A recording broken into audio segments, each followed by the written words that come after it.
আপনাদের সবাইকে স্বাগত জানাচ্ছি পুষ্টি নিবেদিত চলমান দেখার জন্য। চলমান নেক্সাস টেলিভিশনের নিয়মিত আয়োজন, এবং এই নিয়মিত আয়োজনে আমাদের এখানে আলোচকরা উপস্থিত থাকেন। আজকে দুজন আলোচকের মধ্যে একজন উপস্থিত হয়েছেন, আরেকজন পথে আছেন। আশা করছি অনুষ্ঠানে যে কোনো সময় তিনি যোগ দেবেন। আমাদের আজকের এই অনুষ্ঠান সহ নেক্সাস টেলিভিশন অন্য যে কোনো অনুষ্ঠান যদি ডিজিটাল মিডিয়া দেখতে চান তাহলে দেখতে পারবেন আমাদের নেক্সাস টেলিভিশনের ভেরিফাইড পেজে, অথবা ইউটিউবে গিয়ে নেক্সাস টেলিভিশন লাইভ লিখলেই আপনার নেক্সাস টেলিভিশনের যে চ্যানেল আছে সেখানে যেতে পারবেন এবং ইউটিউবে দেখতে পারবেন।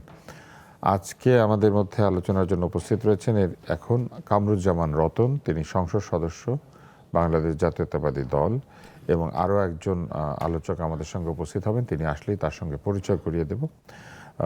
আমাদের আজকের অনুষ্ঠানে যে আলোচনার বিষয় সেটি হচ্ছে সবই আছে আগের মতো। অনেকেই বলছেন যে কোনো কিছুই ঠিক বদলাচ্ছে না এবং সব কিছুই আগের মতো রয়ে গেছে। বিশেষ করে মির্জা ফখরুল ইসলাম আলমগীর তার একটা বক্তৃতায় বলেছিলেন যে কোনো কিছুই তেমন একটা বদলায়নি। তিনি বাংলাদেশের ভবিষ্যৎ রাষ্ট্রপতি, এটা সকলেই মনে করছেন। ফলে তার কাছ থেকে এরকম একটি বক্তব্য আসার কারণে এই কথাটি আরও বেশি গুরুত্ব পেয়েছে।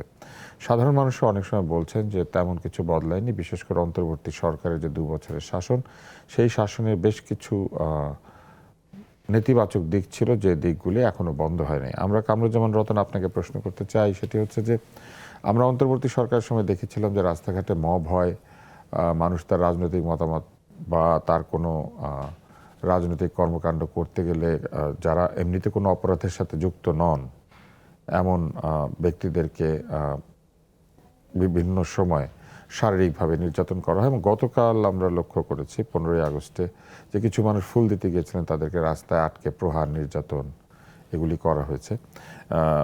মব বাংলাদেশে বিভিন্ন জায়গায় হচ্ছে, অর্থাৎ কিছু মানুষ একত্রিত হয়ে তারা কাউকে যদি মনে করেন যে শত্রুতাবশত, তাকে শারীরিকভাবে আক্রমণ করা, গালিগালাজ করা, অথবা ক্ষেত্র বিশেষে পুলিশের হাতে সোপর্দ করার মতো ঘটনাও ঘটেছে, যেখানে সেই রকম কোনো ফৌজদারি অপরাধে তারা আক্রান্ত ছিলেন না বা ফৌজদারি অপরাধ তারা করেন নাই।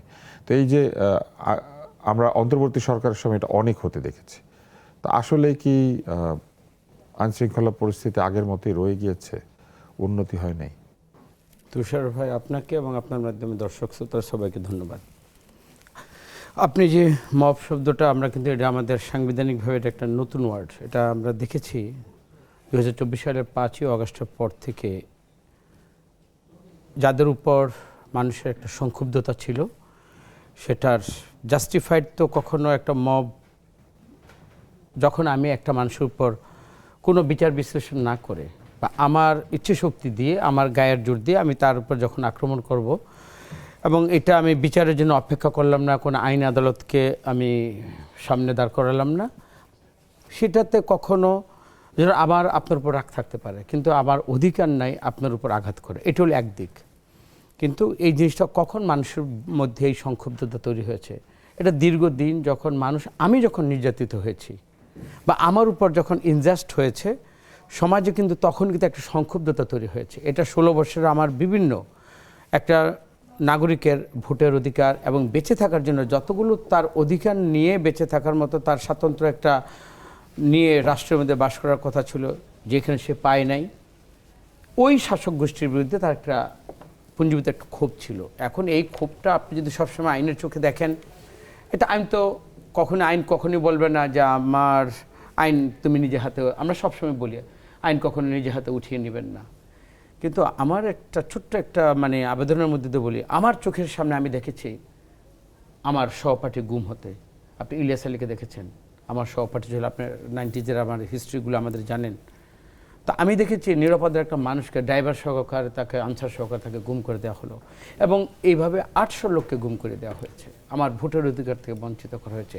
এবং শুধু এইভাবে তো বিভিন্ন ফিরিস্তি বলাই যায় সরকারের বিরুদ্ধে, শুধু ওইখানে শুধু আমি ওইটুক বলবো শুধু তা না, আমার ভোটের যে অধিকার বা আমার নাগরিকের বেঁচে থাকার যে অধিকারগুলো, এগুলো চাওয়াটাই মনে হয় যে আমার অপরাধ ছিল। তো এইভাবে যখন আমি নিগৃহীত হতে হতে আমার উপর বিভিন্নভাবে আমি রাষ্ট্র, আমার নেত্রী, আমার দলের উপর যখন নিষ্পেষণের একটা চরম একটা বিভীষিকাময় অবস্থা ছিল, এইটার পরিসমাপ্তিতে আমরা যখন আন্দোলন সফল হলো, এটা কিন্তু পৃথিবীর বিশ্বে কিন্তু এটা হয়, কিন্তু এটা কতদিন হবে, বা এই হওয়াটাকে আমরা জাস্টিফাই করবো না, বা আইনের আওতায় এনে আমি ওই মবটাকে কখনোই আমি স্বীকৃতি দিতে পারবো না, কেউই পারবে না। বিশেষ করে এই গণতান্ত্রিক সরকার আসার পরে এটা আমাদের মাননীয় স্বরাষ্ট্রমন্ত্রী উনি বলেছেন যে জিরো টলারেন্স, এবং আমরা হতে দেব না। এখন গতকাল আপনি যে প্রসঙ্গটা বললেন, এখন আমার মনে হয় যে এইটা হলো ঘটনাগুলো, এটা পার্সোনালি অনেক কিছু এটা ম্যাটার করে।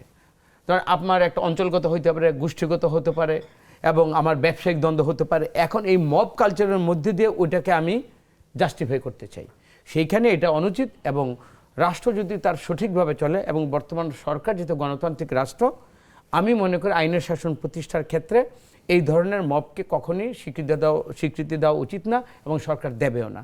সেই ক্ষেত্রে কোথাও যদি ব্যত্যয় হয়ে থাকে, যারা ব্যত্যয় করেছে এবং আইনকে নিজের হাতে উঠিয়ে নিয়েছে, আমি মনে করি তাদের বিরুদ্ধে শাস্তির আওতায় তাদেরকে আনা উচিত।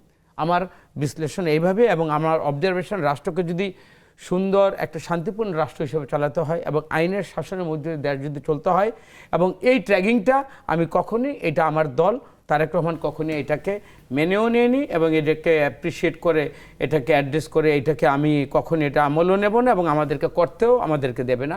এবং দেশ জাতি কখনোই এই একটা অনন্তকাল পর্যন্ত এটা হতেই পারে না, এবং এটা হতে দেওয়া উচিত না। আমাদের মধ্যে আমাদের আরও একজন আলোচক যোগ দিয়েছেন, তিনি ব্যারিস্টার আল মামুন রাসেল, আইনজীবী, বাংলাদেশ সুপ্রিম কোর্ট। আমরা কথা বলছিলাম যে সব কিছুকে আগের মতোই রয়ে গেল, কেননা আমরা অন্তর্বর্তী সরকারের সময় দেখেছি মুদ্রাস্ফীতির হার খুব বেড়ে গিয়েছিল। এর আগেও শেখ হাসিনার শাসনামলের শেষ ভাগে মুদ্রাস্ফীতি প্রচুর বেড়েছিল। সেই মুদ্রাস্ফীতি নিয়ন্ত্রণের কথা থাকলেও এখনো পর্যন্ত মুদ্রাস্ফীতি নিয়ন্ত্রণ করা সম্ভব হয় নাই, এবং জিনিসপত্রের অগ্নিমূল্য ছিল, এবং সেটা আরও বাড়ছে। আপনার কি মনে হয় যে সবকিছু কি আগের মতোই থেকে যাচ্ছে? জি, অসংখ্য ধন্যবাদ আমাকে চমৎকার প্রয়াসে যুক্ত করার জন্য। সাথে আমার সহ প্যানেলিস্ট রতন ভাইকে শুভেচ্ছা জানাচ্ছে, এবং যারা দর্শক আছে তাদেরকে শুভেচ্ছা জানাচ্ছে। প্রথম কথা হচ্ছে, এবার যে গণঅভ্যুত্থানটা হয়েছে, গণঅভ্যুত্থানে আমরা দেখেছি যারা ছাত্ররা, যাদেরকে আমরা ফার্মের মুরগি বলতাম, সেই ফার্মের মুরগিরা রাস্তায় জীবন দিয়েছে। তারা রাস্তায় প্লেকার্ড নিয়ে নেমেছে যে রাষ্ট্র সংস্কার চাই। হ্যাঁ, সাময়িক অসুবিধার জন্য আমরা ক্ষমা চাচ্ছি, তার মানে রাষ্ট্র সংস্কারের জন্য কিন্তু তারা জীবন দিয়েছে। পরবর্তীতে আমরা দেখেছি অন্তর্বর্তীকালীন সরকার প্রায় 1.5 বছর 2 বছর কন্টিনিউ করার পরে বারবার আমরা বিভিন্ন অন্তর্বর্তীকালীন সরকার 1.5 বছরে আমরা দেখেছি প্রায় কমপক্ষে 300 থেকে 350 আন্দোলন হয়েছে। আন্দোলন যখন হতো তখন আমরা শুনতাম যে নতুন সরকার আসলে সব কিছু বন্ধ হয়ে যাবে। হ্যাঁ, আমরা এটাই আসলে বাস্তবতা, নতুন সরকার আসার পর আন্দোলনগুলো বন্ধ হয়ে গেছে। কিন্তু ব্যাপারটা হচ্ছে, আমরা বারবার চাপ দিয়েছিলাম তাদেরকে, বিভিন্ন দিক থেকে আমরা চাপ দিয়েছিলাম যে সংস্কারগুলো, রাষ্ট্রীয় যে সংস্কারগুলো। কিন্তু আমরা দেখতে পাই সরকার ক্ষমতা আসার 6 মাসের মাথায় যে রাষ্ট্রের যে মূল যে সংস্কারগুলো দরকার ছিল, এই যে আমরা রাষ্ট্রপতি নির্বাচন সামনে আছে, আমরা কত আগ্রহ উদ্দীপনা দেখাচ্ছি, কিন্তু আলটিমেটলি রাষ্ট্রপতি ক্ষমতা কি আছে? রাষ্ট্রপতি কোনো ক্ষমতা নেই। এই জন্যই তো রাষ্ট্র সংস্কারের মধ্যে বলা হয়েছে যে প্রধানমন্ত্রী এবং রাষ্ট্রপতি ক্ষমতার ভারসাম্য করার জন্য। কিন্তু আমরা দেখেছি প্রথম দিনে সরকার শপথ নেওয়ার পরে জুলাই যে সনদ আছে সেটাকে মানে সরাসরি ওনারা যদি বারবার বলছেন যে অক্ষরে অক্ষরে পালন করবেন, কিন্তু আমরা বুঝতে পারছি না আসলে অক্ষরে অক্ষরে পালন করবেন কিভাবে। যে জুলাইয়ের যে সংবিধান যে রিলেটেড যে সংস্কারগুলো, গুরুত্বপূর্ণ সংস্কারগুলো আছে, যেগুলো বেসিক স্ট্রাকচারের সাথে যায়, সেগুলো তো করা হচ্ছে না। তার চেয়ে বড় কথা হচ্ছে, আমরা আমাদের যে বর্তমান সরকারের যে বিএনপির যে এই 31 দফা ছিল, সেখানে কিন্তু বারবার তারা এমফেসাইজ করেছেন রুল অফ ল, সর্বস্তরে আইনের শাসন প্রতিষ্ঠা করবেন। কিন্তু আমরা কি আসলে দেখতে পাচ্ছি সর্বস্তরে আইনের শাসন? গতকাল আপনি দেখেছেন কুষ্টিয়াতে একজন এমপির বাসভবনের সামনে, বাসভবনের সামনে তার গাড়িতে হামলা হয়েছে। এটা নিয়ে তো আজকে সারাদিন বা গতকাল থেকে কি যা হচ্ছে।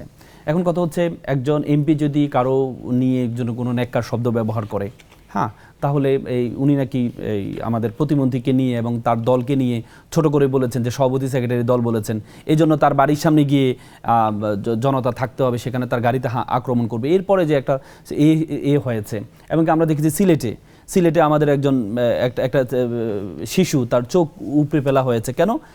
নাসিরুল পাটোয়ারি তার কথা আমার পছন্দ হয় নাই। এখন কথা হচ্ছে আমার কথা পছন্দ হবে না, এই জন্য আমি তার চোখ উড়ে ফেলবো। তাহলে রুল অফ লটা কোথায়, আইনের শাসনটা কোথায়? আমরা তো আইনের শাসনের কথা বলে আসছি যে আইনের সর্বস্তরে আইন প্রতিষ্ঠা করবো, এবং আমাদের স্বরাষ্ট্রমন্ত্রী কিন্তু বারবার বলেছেন যে আমরা ক্ষমতা আসার পর মবকে আমরা বন্ধ করে দিয়েছি। আলটিমেটলি মব কি বন্ধ হয়েছে? আপনি এই নাসিরুদ্দিন পাটোয়ারির কথা আপনার হয়তো ভালো না লাগতে পারে, কিন্তু নাসিরুদ্দিন পাটোয়ারির বিপরীতে আমরা এই সরকারি দলে অনেকে আছে, আপনি যাকে এবার প্রতিমন্ত্রীর এই কি বলে সচিব পদমর্যাদা যাকে সহকারী বানানো হয়েছে, তার ভাষ্য, তার শব্দচয়ন, আমি একই টকশোতে ছিলাম, সে একজন রাজনীতিবিদকে শুয়োরের বাচ্চা টকশোতে বলেছেন। তার মানে কি আমি কি রাশেদের উপর আক্রমণ করব, বা রাশেদের উপর আক্রমণ করকে আমি সাপোর্ট করব?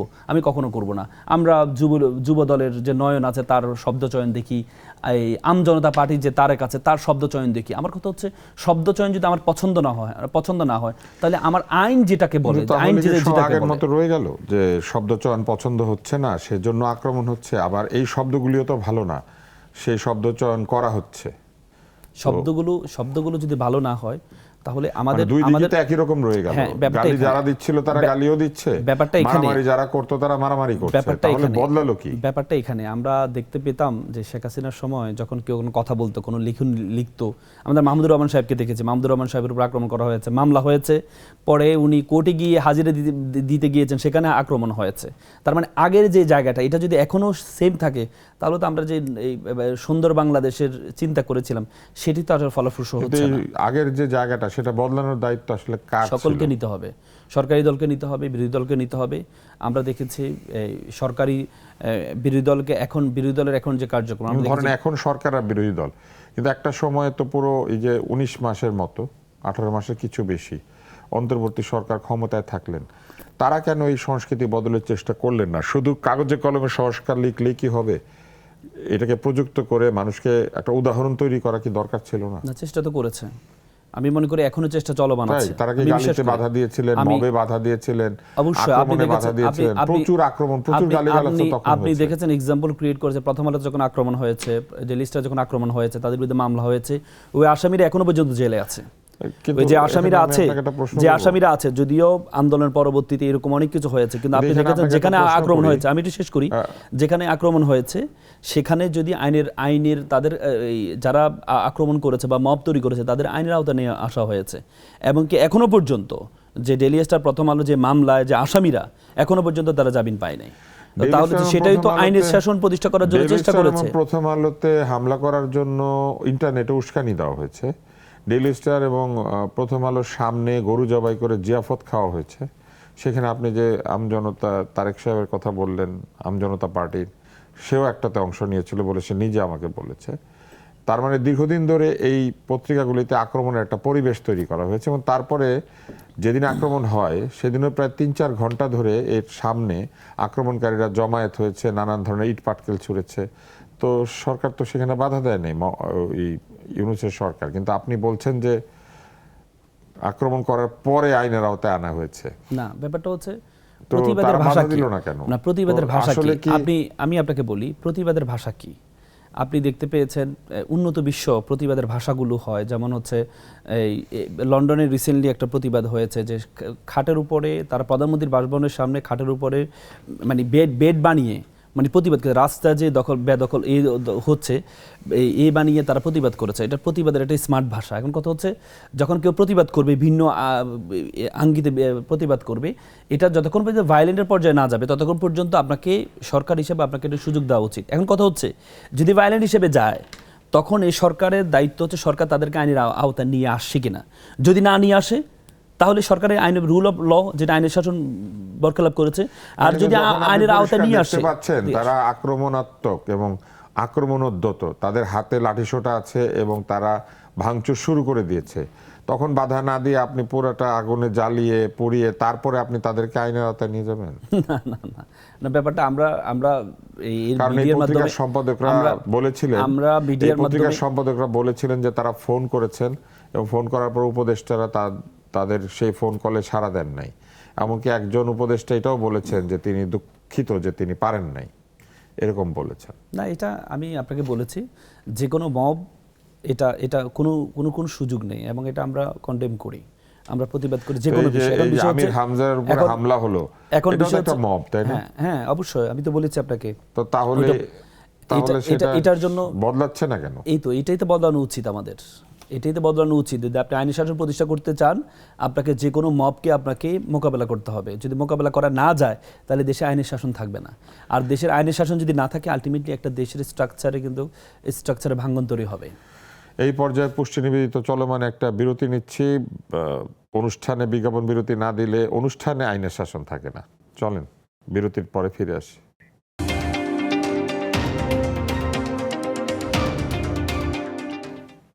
বিরতি শেষ হলো, ফিরে এলাম পুষ্টি নিবেদিত চলমান অনুষ্ঠানে এবং আমরা কথা বলছিলাম দুজন অতিথির সাথে। জনাব কামরুজ্জামান রতন, আপনার কাছে আবার আসি। হামের মৃত্যু এখনো থামে নাই এবং এখনো একাধিক শিশু হামে মৃত্যুর ঘটনা আসছে এবং এরই মধ্যে হামের টিকাকে বেসরকারি খাতে হস্তান্তরের প্রক্রিয়ায় জড়িত থাকার অভিযোগে একটা নোটিশ পাঠানো হয়েছে এবং সেই নোটিশের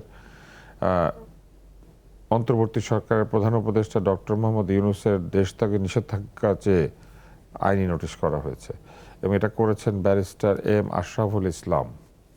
সরকারের সংশ্লিষ্টদের প্রতি লিগ্যাল নোটিশ পাঠান। হামের মৃত্যু সরকার বলেছিলেন নিয়ন্ত্রণে আসবে, বিশেষ করে স্বাস্থ্যমন্ত্রী বলেছিলেন, কিন্তু সেটা তো এখনও ঠিক নিয়ন্ত্রণে আসলো না। এবং প্রধানমন্ত্রীর উপদেষ্টা জাহিদ তিনি বলেছিলেন যে একটা তদন্ত হবে, পরে অবশ্য সেই কথা থেকে সকলে সরে এসেছেন। এই যে এতগুলি মৃত্যু হলো, এতগুলি শিশুর কোনো তদন্ত হলো না, কিংবা কেন এই ঘটনাটা ঘটলো, কি কারণে আমরা জানতে পারলাম না। আসলে সংশ্লিষ্ট যখন জাহিদ সাহেবের কথা বললেন, অ্যাকচুয়ালি তো হামের যে শিশুটা যে অবস্থায় মারা গেল, এটা তো নির্মমতা, এটা আমার বাচ্চাও হতে পারতো।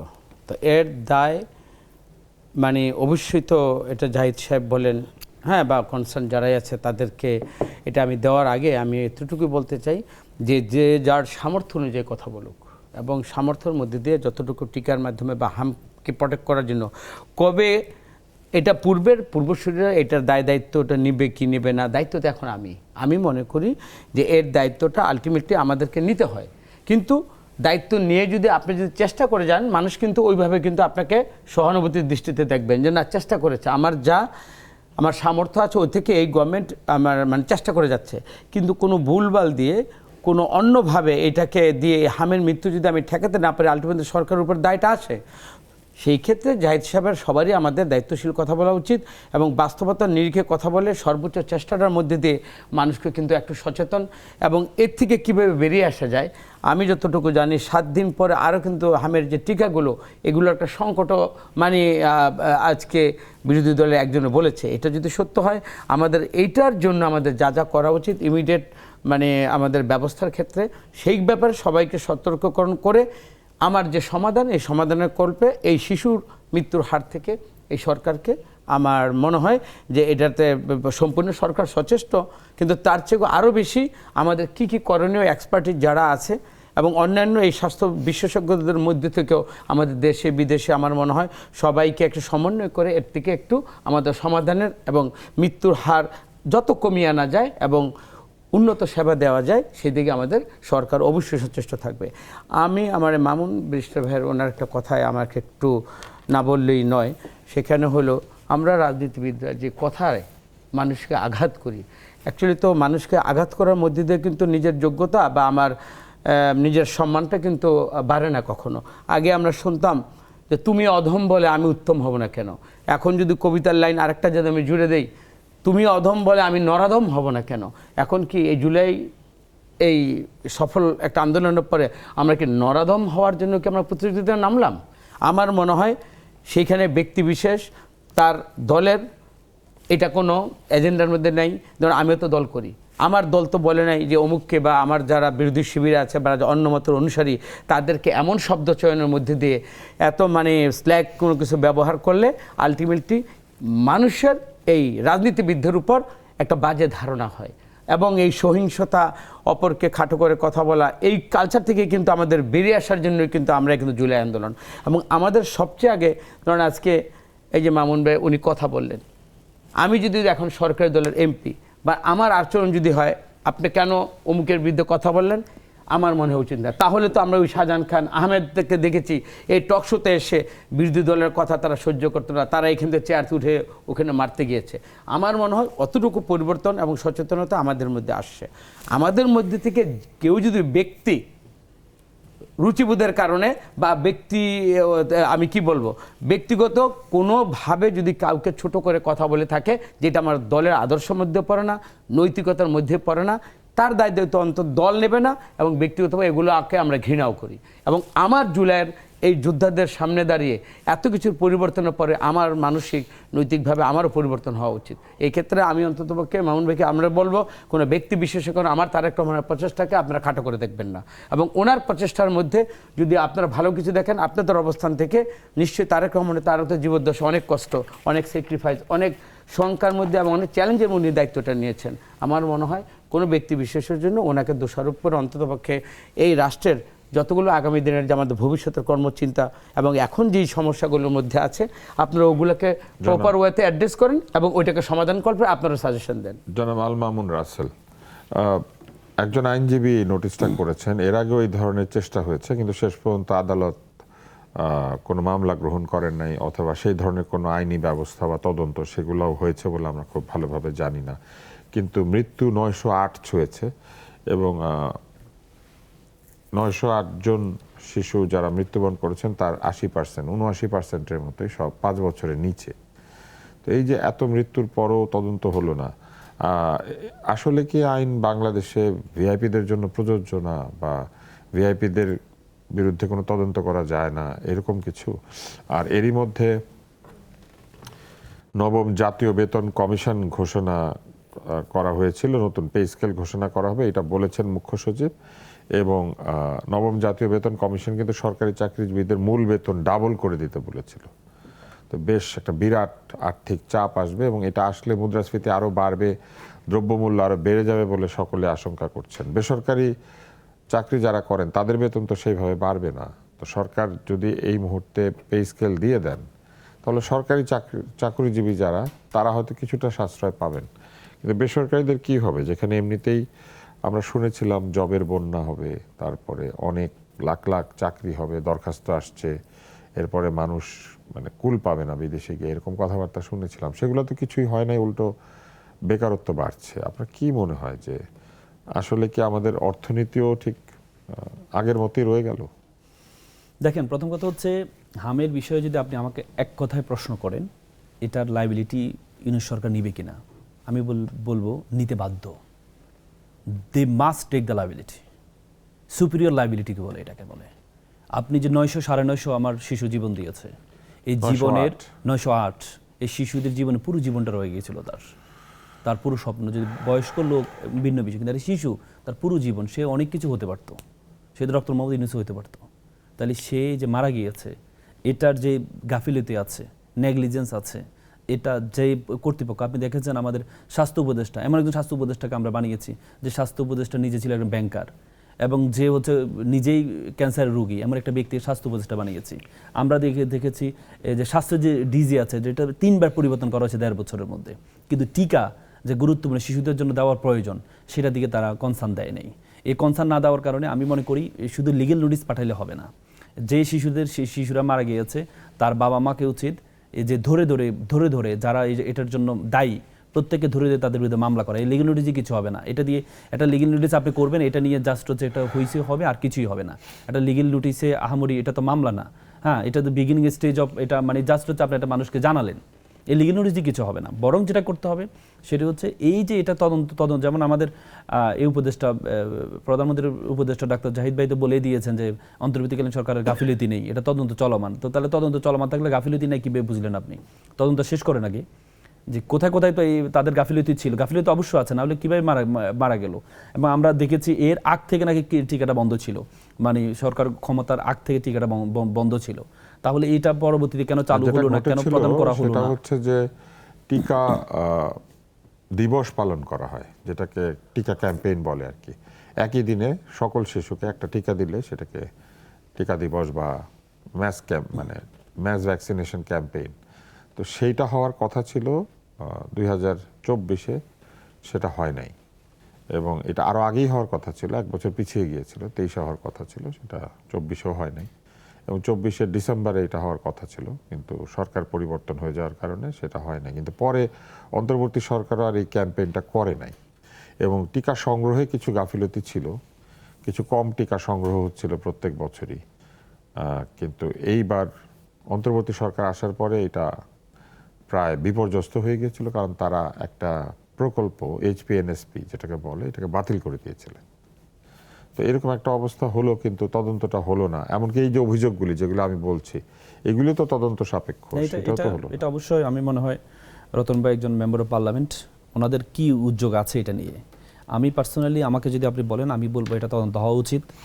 যারা এটার জন্য দায়ী তাদের প্রত্যেককে শাস্তির আওতা আনতে হবে এবং এক্সাম্পলারি পানিশমেন্ট দিতে হবে, যাতে ভবিষ্যতে কেউ যদি শুধু ক্ষমতার মধুটা নিলে তো হবে না, ক্ষমতার মধুর পাশাপাশি ক্ষমতার যে এগুলো আছে, লুপোজগুলো আছে, সেগুলোও নিতে হবে আপনাকে।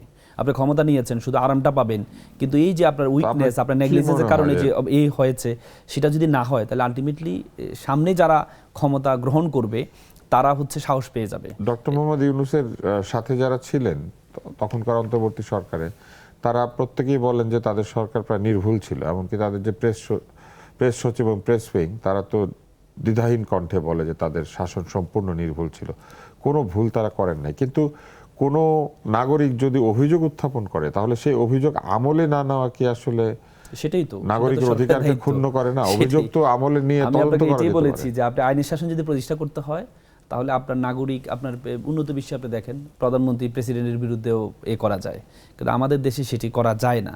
তো সেটি করতে হবে। যেমন আমরা প্রেসিডেন্টের বিষয়ে কি বলেছি, প্রেসিডেন্টকে দায় মুক্তি দিয়ে দিচ্ছি, যে প্রেসিডেন্টের বিরুদ্ধে যিনি সদ্য বিদায়ী প্রেসিডেন্ট, হ্যাঁ, তাকে দায় মুক্তি দিচ্ছে। স্বরাষ্ট্র মন্ত্রণালয় থেকে ডিরেক্ট বলা হচ্ছে যে ওনার বিরুদ্ধে মামলা করা যাবে না। তাহলে ওনার আগের যে অপরাধ, ওনার যে আগের অপরাধের জন্য কেন, যখন উনি প্রেসিডেন্ট ছিল সে অবস্থায় ওনার বিরুদ্ধে মামলা করা যাবে না।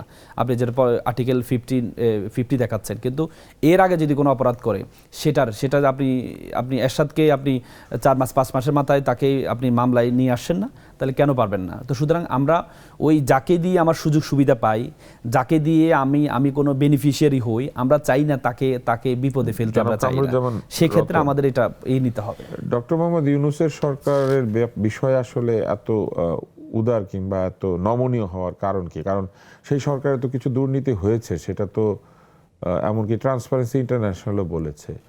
সেই সরকারের বেশ কিছু উপদেষ্টার বিরুদ্ধে অভিযোগ উঠেছে দুর্নীতির বিষয়ে।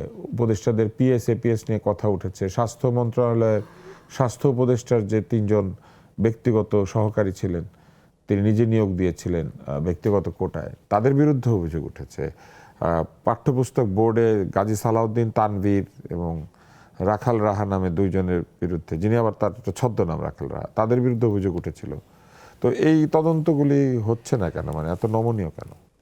তুষার ভাই, ফেসিস্টের সময় আমরা একটা শব্দ শুনতাম, উন্নয়নের জোয়ারে দেশ ভাসছে, মানে এটা যে জান্নাতের যে নহর দিয়ে দুধ প্রবাহিত হচ্ছে, যারা সরকারি আনুকূল্য পেত তাদের অপরাধের কোনো বিচার হতো না। আচ্ছা, কিন্তু এই যে আপনার স্বাস্থ্য উপদেষ্টা নূরজাহান ম্যাডাম, অতন নামটা বলেন, আপনি যে 2 নাম বলেন, ওনার 2 জন এবং আসিফ মাহমুদের সুস্পষ্ট, এখানেও কিন্তু ওই যে হাসিনা বলছে না যে আমার প্রিয় 400 কোটি টাকা নিয়ে গেছে, কিন্তু আজ পর্যন্ত এই যে দুদকে যে 2টা মামলা হলো, আমরা কিন্তু এখন পর্যন্ত ওই মামলার লাস্ট এখন যে কি অবস্থা আমরা কিন্তু এখনো জানিনি।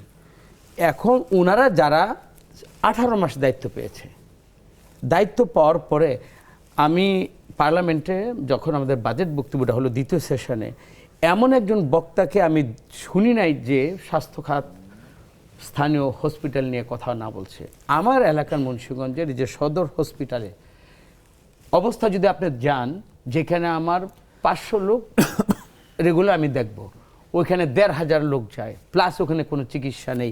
মানে এটা বলতে আমার নিজের ব্যর্থতার জন্য আমারই এখন লজ্জা লাগছে। এবং আমি কাকে এখন বলবো? আমি তো ওইখানকার দায়িত্ব, মানুষ তো বারবার আমি অপারগ, অক্ষম, এটা তো মানুষ শুনতে চাবে না। কতদিন আমাকে এই সময়টা দিবে?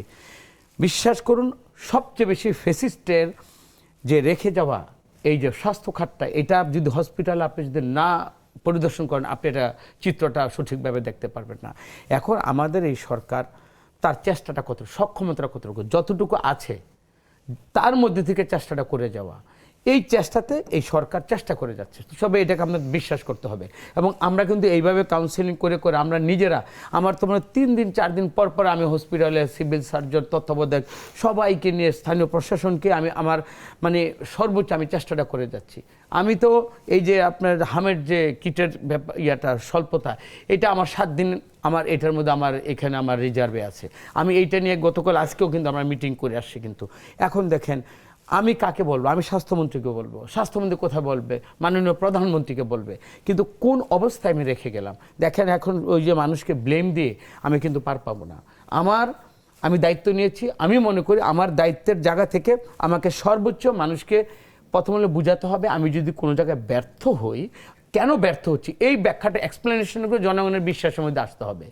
আমি ক্ষমতায় আছি, আমার চেয়ারের গরমে বা আমি যেনতেনভাবে একটা আমি ন্যারেটিভ একটা দিয়ে দিলাম, হ্যাঁ, ওইটার উপর যে তুমি খেজুর খেও না, তুমি এখন বড়ি খাও, তারপর তুমি ডিম খেও না, ডিম, এই যে আগের যে ন্যারেটিভগুলো আমরা দেখেছি, যেটা মানুষের একটা মানে একে তো সমাধান করতে পারো না, কিন্তু এইসব তুচ্ছ-তাচ্ছিল্য করে মানুষকে আরো সংক্ষুব্ধ করে তোলে। আমার মনে হয় এই সরকারটা এটা করছে না, সঠিক মানে জিনিসগুলো অনুধাবন করছে এবং অনুধাবনের পরে আমাদের সর্বোচ্চ সমাধানের জন্য আন্তরিকভাবে আমরা একটা ছোট্ট বিরতি নিচ্ছি। পুষ্টি নিবেদিত চলমান দেখার জন্য ফিরে আসবেন আশা করছি।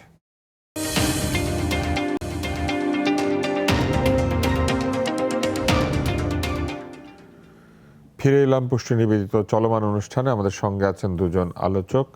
আমরা একটু আগে কথা বলছিলাম অন্য একটি বিষয় নিয়ে, এখন আমরা যেতে চাই বিদ্যুৎ এবং গ্যাসের সমস্যায়। সাধারণ মানুষ খুবই ভুগছেন। একদিকে বিদ্যুৎ উৎপাদন ব্যাহত হয়েছে অথবা বিদ্যুৎ সরবরাহের ঘাটতির কারণে মানুষ বিদ্যুৎ পাচ্ছেন না, অন্যদিকে গ্যাসের সমস্যা তৈরি হয়েছে। রান্নার গ্যাস থেকে শুরু করে গাড়ির গ্যাস, সব জায়গাতেই গ্যাসের সরবরাহ কমে গিয়েছে এবং ফ্যাক্টরি বা কারখানাগুলিও গ্যাসের অভাবে বন্ধ হয়ে যাচ্ছে বলে অভিযোগ করেছেন গার্মেন্টস এবং টেক্সটাইল সেক্টরে যারা ব্যবসা করেন তারা। এরকম একটা অবস্থায় অর্থ পরিকল্পনা মন্ত্রী জনাব আমির খসরু মাহমুদ চৌধুরী বলেছেন যে ঠিকমতো ব্যবস্থা নিলেও বিদ্যুৎ এবং গ্যাসের সমস্যার সমাধানে কমপক্ষে 2 বছর লাগবে। আবার বেশ কিছু লেখক বা বিশ্লেষক তারা বিভিন্ন জায়গায় বলেছেন যে বিদ্যুতের যে ক্রমাগত যে প্ল্যানিং ছিল, সেই প্ল্যানিং অন্তর্বর্তী সরকারের সময় ব্যাহত হয়ে যাওয়ার ফলে গত 2 বছরে যেভাবে জ্বালানি ডাইভার্সিফিকেশনের কথা ছিল এবং নতুন সোর্স থেকে জ্বালানি সংগ্রহের কথা ছিল, সোলার মানে কারখানা বসানোর কথা ছিল, এই কাজগুলি ঠিকমতো হয় নাই। বহু প্রকল্প বাতিল হয়ে যাওয়ার কারণে বিদ্যুতের এই সমস্যা তৈরি হয়েছে। এই বিষয়ে আওয়ামী লীগেরও কিছু দেশত্যাগী নেতা তারা লেখালেখি করেছেন। আপনার কি মনে হয়? সরকারও কিন্তু আবার বলেছে যে বিরোধী দলকে 6 মাস সময় দেওয়া গেল, তারা যদি এটাকে সমাধান করে দিতে পারে 6 মাসের মধ্যে করুক, এরকম একটা কথা এসেছে। আপনার কি মনে হয় বিদ্যুৎ এবং জ্বালানি খাত কি আসলে সরকারের জন্য একটা খুবই বিব্রতকর অবস্থা বা বিব্রতকর খাত হিসেবে পরিণত হতে যাচ্ছে? মানে বিরোধী দলকে 6 মাসের সময় দেওয়া হয়েছে, তার মানে কি বিরোধী দল কি এটা করতে পারবে? সরকার আছে, আপনি বিরোধী দলের কাছে সহযোগিতা চাইতে পারেন। আপনি জ্বালানি যখন সংকট তৈরি হয়েছে তখন বিরোধী দল সহ বিরোধী দল 10 দফা এই সুপারিশ দিয়েছিলেন এবং বিরোধী দল সহ একটা কমিটি করা হয়েছে, কমিটি করে পরবর্তীতে সমাধান করা হয়েছে। তাহলে আপনি এটা জাতীয় সংকট, এটা এই যে জ্বালানি বিদ্যুৎ এটা জাতীয় সংকট, এই সংকটে আপনি বিরোধী দলের সহযোগিতা চাইবেন, যে আপনারাও পরামর্শ দিন। কিন্তু আপনি যদি খোঁচা মারেন যে আপনাদেরকে 6 মাস দেন, আপনারা পারলে আপনারা করে দেখান, হ্যাঁ, তাহলে তো আসলে আলটিমেটলি এই সমস্যার সমাধান হবে না। আমরা তো এক এক মন্ত্রীর মুখ থেকে এক এক কথা শুনি। এই যে আজকে আমাদের বিদ্যুৎ মন্ত্রী উনি বলল যে গ্রামে কোনো লোডশেডিং নেই, যেটা তার লম্বা হওয়ার কারণে মাঝে মধ্যে ত্রুটি হয়। ত্রুটি হলে হয় কি, এই ত্রুটিটা মেরামত করতে একটু সময় লাগে। এটা আপনি কেন বলেন? এই যে এখনকার হচ্ছে মানে সোশ্যাল মিডিয়ার যুগে, এখন আপনি যদি এইসব তথ্য দেন, আপনি এইসব তথ্য দিলে মানুষ হাসবে না? আপনি দেখেন, আমার কাছে কেন যেন মনে হয় বিদ্যুৎ আর বিএনপির সাথে মনে হয় একটু দূরত্ব আছে সবসময়। আপনি দেখেছেন 2001 থেকে 2001-এর পরবর্তী ক্ষমতা যখন আসে তখন আপনি চাঁপাইনবাবগঞ্জ কনসার্টে প্রায় বিদ্যুৎ নিয়ে আন্দোলন করতে গিয়ে প্রায় 20 জন কৃষককে হত্যা করা হয়েছিল। তখন কিন্তু এই প্রতিমন্ত্রী ছিল কিন্তু আমাদের বর্তমান যে যিনি বিদ্যুৎ মন্ত্রী উনি কিন্তু তখন প্রতিমন্ত্রী ছিল। এখন এই বর্তমান বিদ্যুৎ মন্ত্রী উনি, আমার কথা হচ্ছে উনি স্বীকার করুক। আপনি দেখেছেন বিদ্যুতের বিভিন্ন কর্মকর্তারা বলেছেন যে আমাদের যতটুকু আমাদের যোগান দেওয়ার কথা, যতটুকু আমাদের চাহিদা, তার 3 ভাগের 1 ভাগ আমরা পাচ্ছি। আমরা আমাদের 4টা লাইন যদি থাকে, আমরা একটা লাইন চালু রাখতে পারি, এই 3টা লাইন অফ রাখতে হয়, 3টা লাইন আবার চালু করতে হতে 3 ঘন্টার পরে আবার চালু করতে হয়। তার মানে বিদ্যুৎ সংকট তো আছে, কিন্তু আপনি যখন এই বিদ্যুৎ সংকটটাকে আপনি অন্যভাবে অ্যাড্রেস করবেন, আপনি যদি বলেন যে না বিদ্যুতের কোনো সমস্যা নেই, লোডশেডিং নেই, এটা মানুষের একটা রিউমার, এই যে, তাহলে তো আলটিমেটলি এটা সমস্যার সমাধান হবে না। এই জন্য বিদ্যুৎ বলেন, গ্যাস বলেন, এই দেখেন আমাদের সাকি সাহেব, আমাদের প্রতিবন্ধী সাহেব, উনি বলেছেন যে এলএনজি, আপনি জানেন যে আমাদের এলএনজি যে গ্যাস নিয়ে আসা হয় এটা হচ্ছে আপনার তরল করে, মানে আপনাকে -ডিগ্রি দিয়ে করে চাপ দিয়ে তরল করে নিয়ে আসা হয়, সেটা যে কন্টেনার করে নিয়ে আসা, উনি বলে যে কন্টেনারটাকে নাকি বানাতে দিয়েছে, বানাতে সময় লাগবে। অথচ আমাদের এই পর্যন্ত এলএনজি গ্যাস যখন আমরা নিয়ে আসতাম, আমরা সবসময় ভাড়া করে কন্টেনার করে নিয়ে আসতাম, কিন্তু অথচ উনি বললেন, উনি মিডিয়াতে বলছেন যে এটাকে বানাতে দিয়েছি, এটা তারপরে একটু সময় লাগবে, তারপরে নিয়ে আসবে। অথচ এটা কোনো সমস্যা হচ্ছে এলএনজি কন্টেনারটা যখন আসবে, যেখানে ভিড়বে, যেই কি বলে আপনার সমুদ্রে, সেই জায়গা থেকে এটাকে খালাস করা যাচ্ছে না, কারণ এটা দূরত্বর কারণে খালাস করা যাচ্ছে না। সেটা সমস্যার সমাধান করেন, সেটা সমস্যার সমাধান না করে আপনি যখন একটা ব্যাখ্যা দাঁড় করাবেন, তাহলে আলটিমেটলি আমরা হতাশ হই। কেন হতাশ হই জানেন? আসলে এই সরকারকে আমাদের এক্সপেকটেশন একটু বেশি, কারণ ওনারা যখন 31 দফা দিয়েছেন, ওনারা বলেছেন ওনারা সবসময় সবার আগে বাংলাদেশের কথা বলেছেন, এবং কি কোনো সাংবিধানিক প্রতিষ্ঠান, রাষ্ট্রীয় প্রতিষ্ঠান ওনারা দলীয়করণ করবেন না।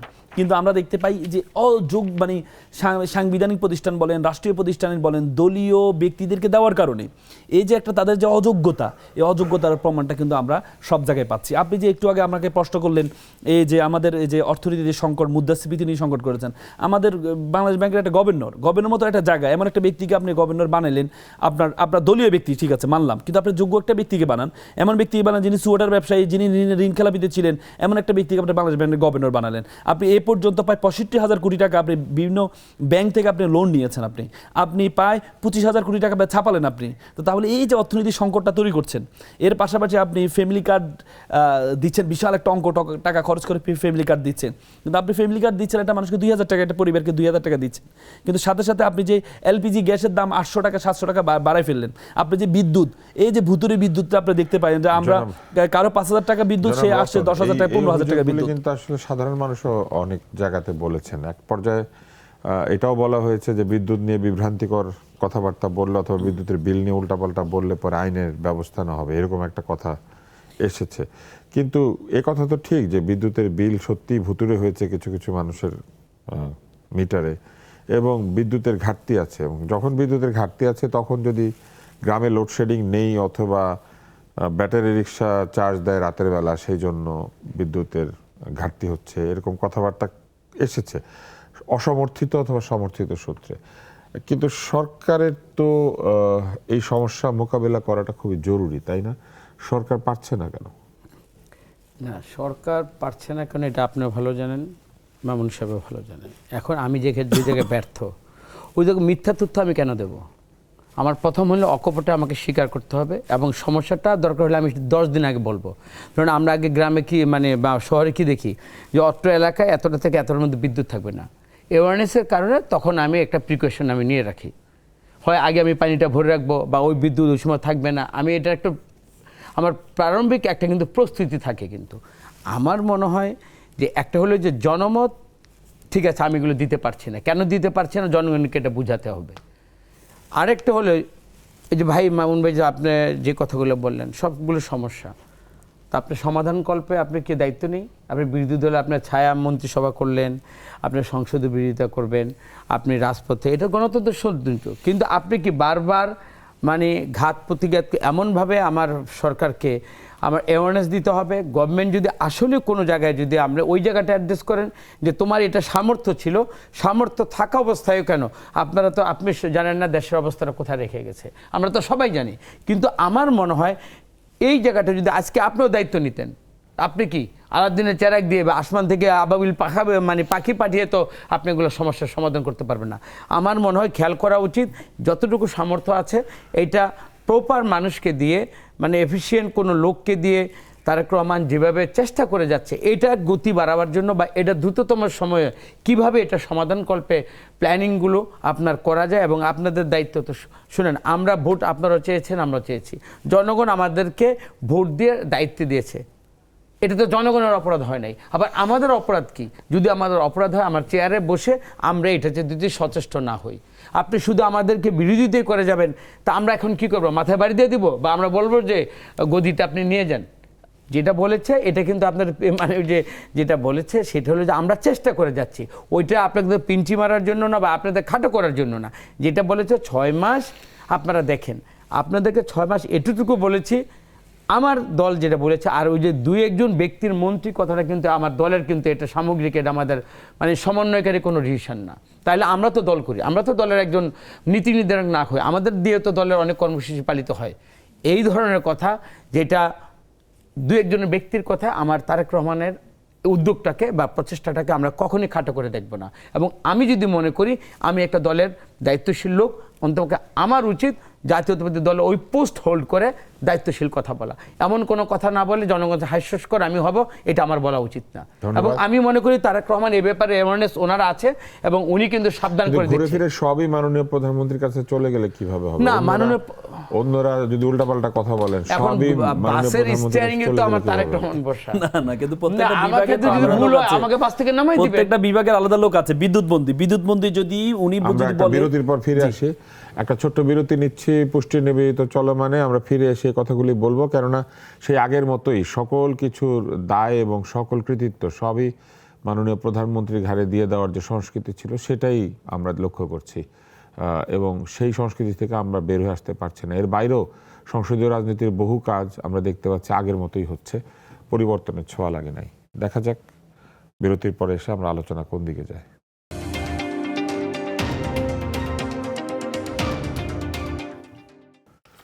বিরতি শেষ হলো, আমরা ফিরে এলাম পুষ্টি নিবেদিত চলমান অনুষ্ঠানে এবং আমাদের আলোচকদের হাতে এবং আমাদের হাতে বেশি সময় নাই। তারপরেও আমরা একটু জানতে চাই, জনাব রাসেল, আপনার কি মনে হয় কোনো কিছুই বদলাচ্ছে না এরকম একটা অনুভূতিতে কেন মানুষ প্রবেশ করলো? মির্জা ফখরুল ইসলাম আলমগীর থেকে শুরু করে সাধারণ মানুষ সবাই বলছে যে কই কিছু তো বদলালো না। এই যে কিছুই কি বদলায় নেই আসলে, না কোনো জায়গা বদলেছে? এমনকি সলিমুল্লাহ খান, যিনি প্রায় নানান রকম কথা বলেন, তিনিও একটা সভার মধ্যে বলেছেন যে জুলাই আন্দোলন কিংবা জুলাই অভ্যুত্থান কোন পথে এগোচ্ছে এটার কোনো ছক নাই। দেখেন, প্রথম কথা হচ্ছে আমরা এককেন্দ্রিক মানে শাসন ব্যবস্থার মানে বদলটা চেয়েছিলাম। আপনি একটু আগে যেটি বললেন যে সবকিছু প্রধানমন্ত্রী কেন্দ্রে আমরা চাই না, প্রত্যেকটা বিভাগের আলাদা আলাদা মন্ত্রী যেহেতু আছে, সে মন্ত্রীদের প্রত্যেকের দায়িত্ব আছে। বিদ্যুৎ মন্ত্রীর জায়গা থেকে উনি যখন যে কমেন্টটা করবে আমরা ধরে নিব এটাই সরকারের কমেন্ট, এটা কোনো ব্যক্তির কমেন্ট না, এটা কোনো নর্মাল কোনো ব্যক্তির কমেন্ট আমরা ধরে নিব না, আমরা সরকারের কমেন্টে ধরে নিব। আমরা ধরে নিব on behalf of prime minister, প্রধানমন্ত্রীর মাধ্যমে, কারণ যেহেতু উনি প্রধানমন্ত্রীর প্রতিনিধি। দেখেন উনি বললো যে অটো রিকশার কারণে নাকি বিদ্যুতের সমস্যার সমাধান হচ্ছে না, তাহলে এট এ টাইম আমরা আবার বিদ্যুতের চাহিদা কমে না কারণ প্রচুর অটো রিকশা, তাহলে চার্জ দেয় এটার জন্য। তাহলে আপনি চিন্তা করেন আরো ওনারা পরিকল্পনা করছেন 1400 বিদ্যুৎ চালিত গাড়ি বের করবেন ঢাকা শহরে। তাহলে যেখানে অটোরিকশার কারণে অটোরিকশার কারণে যদি কিন্তু ভিন্ন, কারণ অটোরিকশায় চড়তে পারে 2 জন, বিদ্যুৎ চালিত বাস আসলে সেখানে বহু মানুষ চড়তে পারবে, সেক্ষেত্রে এটা অনেক সাশ্রয়ী হবে। অটোরিকশার কার্যক্রমে বাস হচ্ছে আপনার যে পাবলিক বাসগুলো আছে এটার এগেইনস্টে আপনি দাঁড় করাবেন, আপনি রিকশার এগেইনস্টে সেটা দাঁড় করাবেন। বেশি মানুষ যে যানবাহনে যাতায়াত করতে পারে সেটা তো বেটার। আপনি যখন একটু থেকে একটু অল্প একটুর জন্য তখন আপনি অটোরিকশা ব্যবহার করেন, রিকশা যেখানে ব্যবহার করেন সেখানে আপনাকে হয়তো এই যে এগুলো আছে বাগি যেগুলো আছে মানে যেটার মধ্যে 5 জন 10 জন বসা যায়, বিভিন্ন এতে আমরা দেখতে পাই। এবং ঢাকা বিশ্ববিদ্যালয় ডাকসু যেগুলো চালু করেছে যে একটার মধ্যে সেটা করতে পারে, বা বসুন্ধরার মধ্যে বসুন্ধরার মধ্যে যেটা করতে পারে। এখন কথা হচ্ছে বিল দেয় না। হ্যাঁ, এখন কথা হচ্ছে এই জায়গা থেকে এই জন্য আমরা সবসময় এটাই আশা করছিলাম যে সবকিছু যেন এককেন্দ্রিক না হয়। এবং কি আমি সবচেয়ে বেশি অ্যালার্মিং, আমি তো বারবার বলি যে প্রধানমন্ত্রী ডাউন টু আর্থ মেন্টালিটি সবার কাছে পছন্দ হয়েছে, কিন্তু ওনার আশেপাশে মানুষজনের মধ্যে প্রভাবটা পড়ছে না। আপনি দেখেন এই যে আমাদের স্বরাষ্ট্রমন্ত্রীর ছেলেকে আপনি বিসিবিতে সদস্য বানালেন, সেখানে বানিয়ে আপনি পার্সেস কমিটির সভাপতি বানালেন। সাথে সাথে আমরা এখন রিসেন্টলি দেখতে পাচ্ছি যে সেতু বড় বড় যে প্রকল্পগুলো আছে সেই প্রকল্পের এই যে কোম্পানির হাতে তুলে দিচ্ছেন সেই কোম্পানিটার প্রধান হচ্ছে আমাদের স্বরাষ্ট্রমন্ত্রীর ছেলে।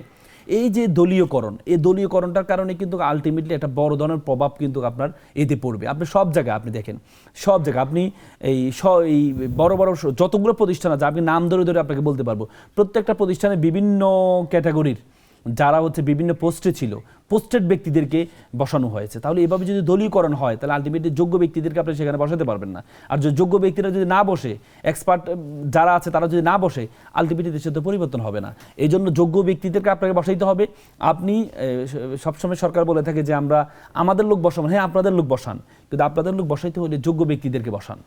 আপনি যে যোগ্যতার ব্যক্তিদের যদি আপনি যদি বসান, তাহলে এই যে প্রবলেমগুলো ক্রিয়েট হচ্ছে, এই প্রবলেমগুলো কিন্তু সমস্যা অনেক দূর সমাধান করা সম্ভব হবে আর কি মনে করি। একেবারে শেষ প্রশ্ন, আমরা আওয়ামী লীগের সময় দেখেছি আওয়ামী লীগের এমপি ফোন করে জনপ্রশাসনের কর্মকর্তাকে গালিগালাজ করছেন। বিভিন্ন সময় আমরা এটাও দেখেছি তারা বেশ ক্ষমতার দাম্ভিকতায় মৌখিক নির্দেশ দিতেন। পত্রিকা একটা খবর এসেছে, জনসমক্ষে ডিএফওকে মন্ত্রীর ফোন 24 ঘন্টার মধ্যে ইমরানকে ট্রান্সফার করবেন। আপনার কি মনে হয় সেই আচরণ তো বদলাচ্ছে না? আমরা এরই মধ্যে একজন ইউএনওকে দেখেছি, তিনি এলাকায় মোবাইল কোর্ট চালাতে গিয়ে একজনকে প্রবল প্রহার করছেন। তো কই জনপ্রশাসনের আচরণও বদলাচ্ছে না, সংসদ সদস্যের আচরণও বদলাচ্ছে না, যারা অন্যায় করেন অন্যায়কারীদের আচরণও বদলাচ্ছে না।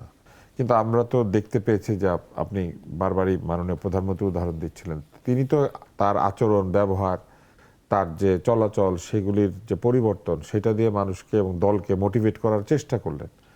কিন্তু কই, সব তো আগের মতো রয়ে গেল। এখন দেখেন, আপনি আমাকে টকশোতে ডেকেছেন, আমি আমার কৈফিয়ত বা আমার জবাবদিহিতাটা আমি দিতে পারবো। আর তারেক রহমান ওনার জাতীয়তাবাদী দলের উনি চেয়ারম্যান, ওনার সাথে কে কি রকম বিহেভ করছে বা ওনার নির্দেশনাটাকে আমি যদি ফলো না করি। কিন্তু দেখেন এই যে মানে আগের মতোই আমাদের মনে আছে যে কোভিডের সময় একজন ব্যুরোক্র্যাট, তিনি এরকমই ইউএনও হবেন হয়তো, তিনি একজনকে কানে ধরে উঠবোস করিয়েছিলেন, প্রহার করেছিলেন, ওই একই প্রহার চলছে। না, কোনো ব্যাড এক্সাম্পল আমি অ্যাডপ্ট করব না।